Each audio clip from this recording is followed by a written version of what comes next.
الأهلي يفوز على الزمالك بنتيجة 4-1 في الجولة 31 المؤجلة من الدوري الممتاز.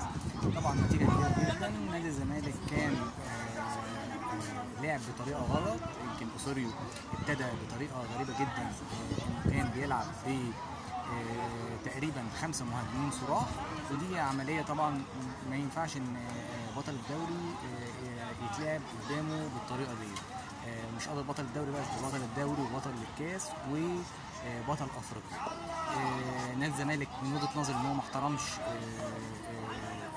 النادي الاهلي، فالنادي الاهلي عاقبه ب3 اهداف في الشوط الاولاني، بعد ان قدر زيزو يسجل ضربة جزاء في محمد الشناوي وخلص الفارق لهدفين. قدر محمد شريف انه يعمق الجراح ويخلص المباراة بنتيجة 4-1.